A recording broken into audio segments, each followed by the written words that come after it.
नमस्कार दोस्तों, स्वागत है आप सभी का हमारे न्यूज 20 टीवी पर। दोस्तों, मैं आज आपके लिए लाया हूं देश और दुनिया की 20 बड़ी खबरें।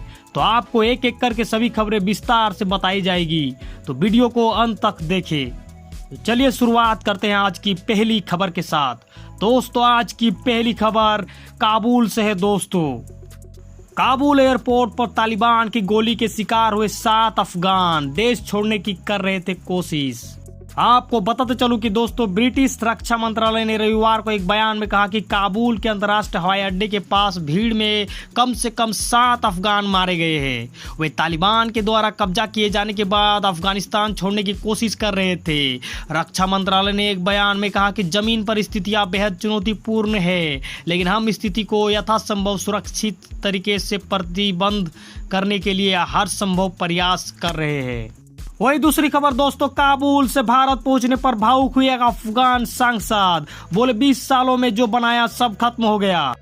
आपको बताते चलूं कि दोस्तों, अफगानिस्तान में जारी संकट के बीच वहां फंसे भारतीय नागरिकों को निकालने का सिलसिला जारी है। रविवार को वहां से 168 लोगों को वापस लाया गया, जिनमें अफगानिस्तान के सिख सांसद नरेंद्र सिंह खालसा भी शामिल है। उन्होंने अफगानिस्तान से उन्हें और दूसरे लोगों को रेस्क्यू करने के लिए प्रधानमंत्री नरेंद्र मोदी, भारत सरकार और भारतीय वायुसेना को धन्यवाद कहा।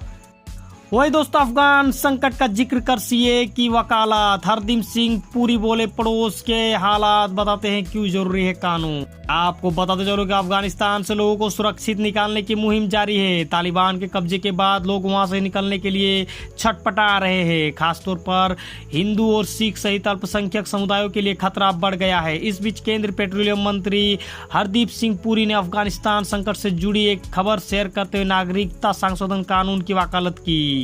इस खबर का जिक्र कर उन्होंने कहा कि पड़ोसी देश में ऐसी स्थितियां बन गई है, वह दर्शाती है कि क्यों देश में नागरिकता संशोधन कानून जरूरी है। वही दोस्तों, पीएम मोदी ने किए कल्याण सिंह के अंतिम दर्शन, बोले प्रभु राम उन्हें अपने श्री चरणों में स्थान दे। आपको बताते चलो कि प्रधानमंत्री नरेंद्र मोदी ने लखनऊ पहुंचकर उत्तर प्रदेश के पूर्व मुख्यमंत्री एवं राम मंदिर आंदोलन के प्रमुख नेताओं में शुमार किए जाने वाले कल्याण सिंह के रविवार को अंतिम दर्शन कर उन्हें श्रद्धांजलि अर्पित की। मोदी रविवार पूर्वाह्न लखनऊ के मॉल एवेन्यू स्थित सिंह आवास पहुंचे, जहां उनका पार्थिव शरीर रखा गया है। प्रधानमंत्री ने सिंह के अंतिम दर्शन कर उन्हें श्रद्धांजलि दी। वही दोस्तों, तेज प्रताप यादव ने पहली बार सीधे तेजस्वी पर उठाई सवाल, पूछा दिल्ली में बन रहा है किसका मॉल। आपको बताते चलो कि राजद नेतृत्व की सख्त चेतावनी के बाद पूर्व मंत्री तेज प्रताप सुधरने के बदले और आक्रामक हो गए हैं। उन्होंने विधानसभा में विपक्ष के नेता तेजस्वी यादव पर सीधा हमला बोलते हुए उनकी दिल्ली यात्रा को गैर जरूरी बताया। उनके मुताबिक राज्य की जनता बाढ़ में डूब रही है, सरकार बचाव कार्य कर रही है। तेजस्वी बाढ़ पीड़ितों की सेवा करने के बदले और सैर के लिए दिल्ली चले गए हैं। वही काबुल से निकलते ही विमान में गूंजा भारत माता की जय। देर रात अफगानिस्तान से 87 लोगों को लेकर भारत लौटा विमान। आपको बताते चलो कि अफगानिस्तान में तालिबान के कब्जे के बाद वहां से रह रहे भारतीयों को बड़ी संख्या में स्वदेश वापस लाया जा रहा है। शनिवार देर रात एयर इंडिया का विमान 87 लोगों को तजाकिस्तान से राजधानी दिल्ली लेकर आया। इसमें 2 नेपाली नागरिक भी शामिल है। विमान में सवार होते हुए भारतीयों ने भारत माता की जय के नारे लगाए। विदेश मंत्रालय के प्रवक्ता अरुणदीप बागची ने ट्वीट कर इस बात की जानकारी दी। वही दोस्तों, इन्फोसिस के सीईओ सलील पारेख को वित्त मंत्रालय ने किया तलब। आपको बताते चलो कि दोस्तों, भारत सरकार के वित्त मंत्रालय ने देश की बड़ी टेक्नोलॉजी कंपनी इन्फोसिस के एमडी एवं सीईओ सलील पारेख को समन जारी किया है। 23 अगस्त 2021 को इन्फोसिस के सीईओ सलील पारेख को यहां बताने के लिए बुलाया गया है कि नए ई फाइलिंग पोर्टल के लॉन्च होने के 2.5 महीने बीत जाने के बाद भी अब तक उससे जुड़ी समस्याएं ठीक क्यों नहीं हुई। वही हुर्रियत पर बड़े एक्शन की तैयारी, यूएपीए के तहत लगाया जा सकता है बैन। आपको बता दूं कि जम्मू कश्मीर में करीब 2 दशक से अधिक समय से अलगाववादी गतिविधियों की अगुवाई कर रहे हुर्रियत कॉन्फ्रेंस के दोनों धड़ों पर कड़े अनलॉफुल एक्टिविटी के तहत प्रतिबंध लगाया जा सकता है। वही देश विरोधी बकवास कर रही महबूबा मुफ्ती, बोले बीजेपी सांसद जिन्हें उन्होंने सीएम के तौर पर थोपा था वो मांगे सार्वजनिक माफी। आपको पता चलो कि भारतीय जनता पार्टी के राज्यसभा सांसद सुब्रमण्यम स्वामी अक्सर अपने ट्वीटों के लिए सुर्खियों में बने रहते हैं। मोदी सरकार के कटु आलोचक स्वामी ने शनिवार को जम्मू कश्मीर के पूर्व मुख्यमंत्री महबूबा मुफ्ती को लेकर एक ट्वीट किया। स्वामी ने कहा कि जिसने भी भाजपा पीडीपी गठबंधन का सीएम मुफ्ती को बनाया था उसे अब माफी मांगनी चाहिए। वही दोस्तों, बंटवारे पर शिवसेना का नया एंगल। संजय राउत बोले, अगर गोडसे ने गांधी की जगह जिन्ना को मारा होता तो देश का बंटवारा नहीं होता। आपको बता चलो कि दोस्तों, महाराष्ट्र के शिवसेना सांसद संजय राउत ने अफगानिस्तान में बने हालात की तुलना भारत के बंटवारे के समय से की है। उन्होंने इसमें एक नया एंगल भी जोड़ा है। शिवसेना के मुखपत्र सामना में अपने साप्ताहिक कॉलम रोक ठोक में संजय राउत ने लिखा कि अफगानिस्तान की मौजूदा स्थिति भारत के बंटवारे के समय जैसी है। वहाँ के हालात याद दिला रहे हैं कि किस देश का अस्तित्व और संप्रभुता खत्म होने का दर्द कैसा होता है। वही दोस्तों, दिल्ली अमृतसर रेल खंड पर उतरे किसान, 143 गाड़ियां प्रभावित, आज भी असर। आपको पता चलो कि गन्ना मूल्य बढ़ाने की मांग को लेकर शनिवार को लगातार दूसरे दिन पंजाब के जालंधर में किसानों ने रेल व सड़क यातायात को जाम रखा।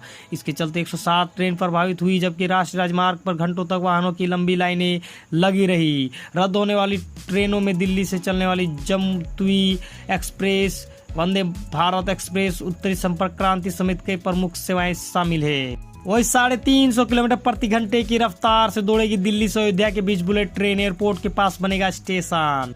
आपको बताते चलो कि अयोध्या विकास प्राधिकरण के सचिव आरपी सिंह ने बताया कि national highway speed rail corporation ने बैठक कर इस पर अपनी मुहर लगा दी है। वही पाक और चीन को उल्टा पड़ सकता है तालिबान प्यार, अमेरिका निकाल सकता है अपना गुस्सा। आपको बता चलो कि चीन और पाकिस्तान के अफगानिस्तान में तालिबान शासन को वैश्विक मान्यता दिलाने की संयुक्त रणनीति को लेकर विशेषज्ञों ने दोनों देशों को दीर्घकालिक नुकसान की चेतावनी दी है।